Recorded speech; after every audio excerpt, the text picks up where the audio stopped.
What's up, Heat fans? Ernest here, back with the Miami Heat Talk video. Hope everybody's having a great day so far. Hope you guys had a blessed weekend. I'm rocked, ready to go, y'all. So off we go on another Miami Heat Talk adventure.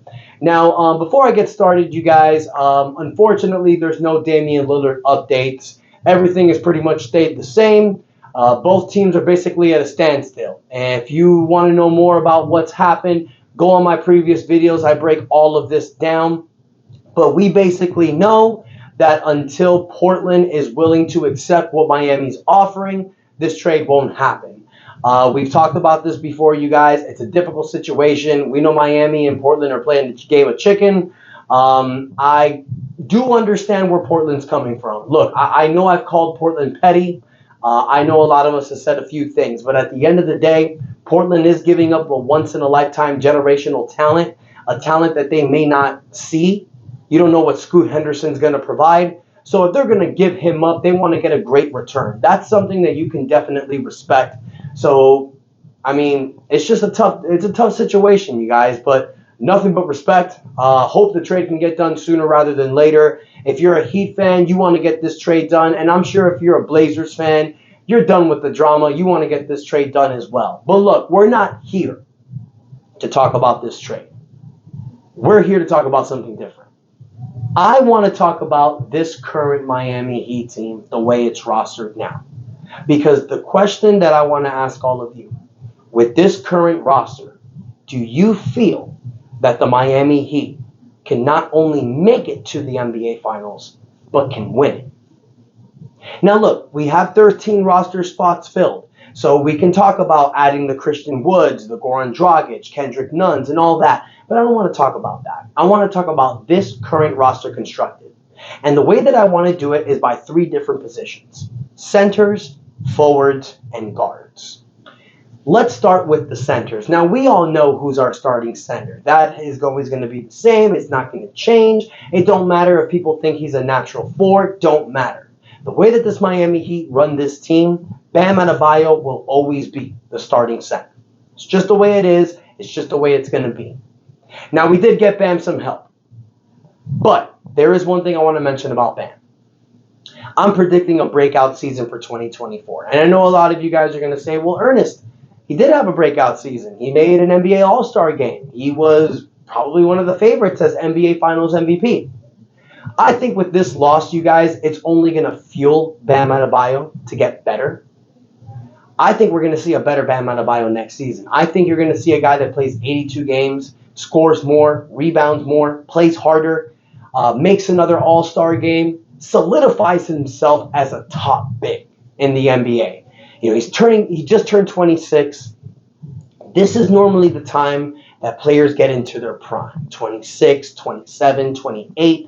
You know, he was a one-year college player, so it takes a little bit more time with them, especially with developmental players like Bam. You know, he didn't come in as a top 3 prospect. You know, when he was picked by the Heat at 13, people were like, huh? Or 14, excuse me. People didn't really get it. But he's showing you that he's an amazing talent, and I think he's just going to get better. But the best part about next season is not just Bam. We've added a guy who I feel like is going to be the best backup center in Miami Heat history. I'm talking about Thomas Bryant, y'all. This is a guy who's probably the best offensive backup center that the Miami Heat has had since Isaac Austin. For those of you that don't know, Isaac Austin won that 1997 NBA's Most Improved Player, backed up Alonzo Mourning. But Thomas Bryant's a guy that can give you 12 points, 5 to 7 rebounds. He's not known for his defense. But what I like about Thomas Bryant is not only can he back up Bam Adebayo, he can also play a side Bam. They both play the 4 and the 5. Thomas Bryant's quick. He's young. This is a guy that Spoelstra is going to be able to fit in a lot of positions. So I love Thomas Bryant as an addition. You know, we had Dwayne Dedmon in 2001. We had, well, I guess you can call this guy the GOAT of backup centers for the Heat, Cody Zeller. I know you guys all love him. You were sad to see him go. You know, I'm joking. But, yeah, Miami really haven't had that guy. You saw little spurts from Dwayne Dedmon. You saw little spurts from the GOAT, Cody Zeller, your guy's favorite Heat player. But you saw little strides from Myers Leonard. I always felt like Kelly Olynyk was the best big that played next to Bam. but he played next to him. He was really a backup. So Thomas Bryant, probably one of the best backup centers we've had in a while. I love him there. And then you got Orlando Robinson. You know, this is a guy who was the Summer League All-NBA first team, but that was Summer League. You know, we've seen Orlando Robinson have some great games last season as the backup center, and whenever Bam wasn't playing as a starting role, he did his thing. So I really like Orlando Robinson out there, you guys. So if you ask me, how do I feel about our center position? I love it. I think it's the best it's been in some of the last few years. I think we answered that need that a lot of you said we needed. Thomas Bryant is a guy that's definitely going to give you quality minutes. Both he and Orlando Robinson are centers that can hit the three-point shot. That's something you want in today's NBA. So this is a great three-man crew, in my opinion. But then you have other guys that can help out as well. You know, I love our forward position going into next season. There's 6 guys that I want to mention. Now, it took me a little bit to think about who's going to be the starting 3 and the starting 4. Well, not really the starting 3. You know it's Jimmy Butler. But I went back and forth between Kevin Love and Caleb Martin. And I think to start the season, at least next season, it'll be great to have Kevin Love as the starting power forward. Simply because we have Thomas Bryant. So you really don't need to rely on Kevin Love as a backup 5.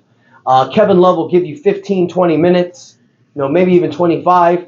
He hits the 3. He can rebound. He has those great outlet passes. I love Kevin Love, you know, playing in the first and third quarter. I thought the way Spoelstra used him was perfect. Caleb Martin, I think he's another guy who's going to take that next step. I love him as the 6th man of next season. And I will get to that in a moment when we talk about guards. But Caleb Martin, I think, is perfect being the 6th man off this bench. He can play multiple positions from the 2 to the 4. We saw him break out in the playoffs. He's also in a contract year. A lot of you are saying, but Ernest, he's in a 3-year contract. After the second season, he's in a player option. And Caleb Martin wants to get paid, just like his buddies Gabe Vincent and Max Strus. So you know Caleb Martin is going to have an incredible season next year. He's going to be poised for a breakout. He's a guy that's going to give you 82 games, in my opinion, you know, unless hopefully no injuries happen. But this is a great guy to have because whenever Jimmy Butler and Kevin Love are going to take a game off, and we know they will. They're in their mid-30s.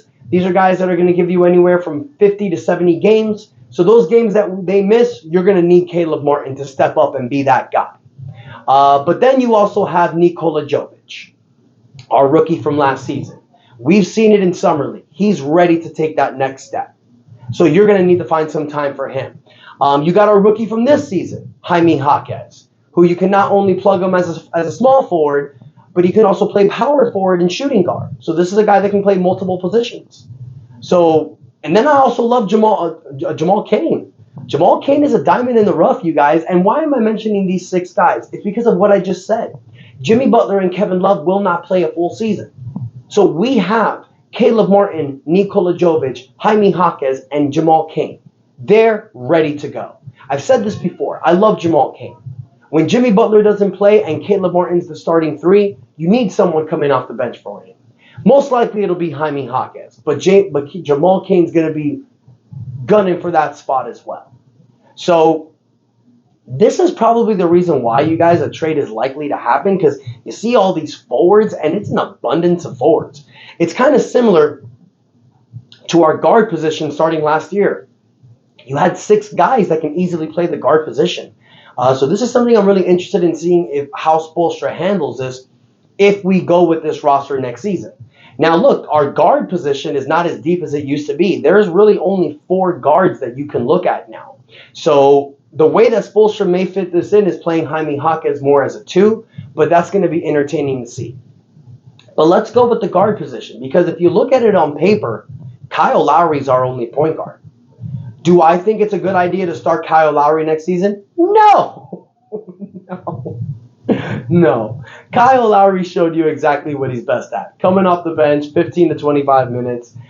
You know it's going to be the same issue with Kyle Lowry. He's going to play 50 to 60 games. He gives you productivity in the playoffs. You know this is the case with Kyle Lowry, Jimmy Butler, Kevin Love. So you need others to step up. So what do I think the Heat should do? If we keep this team the way it is, start Tyler Hero as the point guard. I know we experimented it a little bit within the 2021 season. Tyler Hero's older. You know, Maybe he'll play better with being ball dominant with the ball in his hands.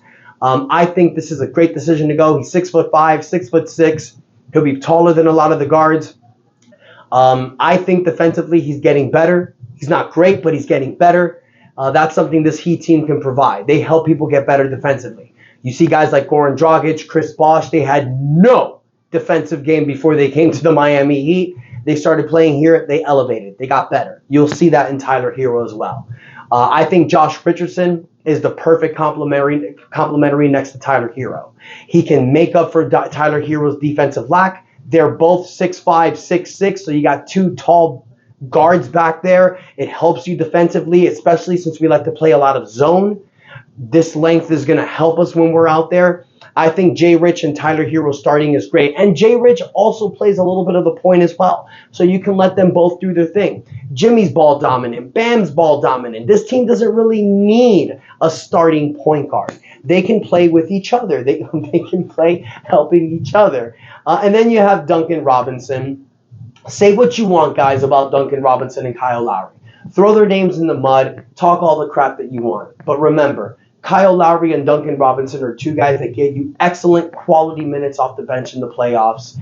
They're going to do the same thing, not only in the playoffs, but also during the season as well. Kyle Lowry is a great leader. He's a great coach. Having him out there is definitely beneficial.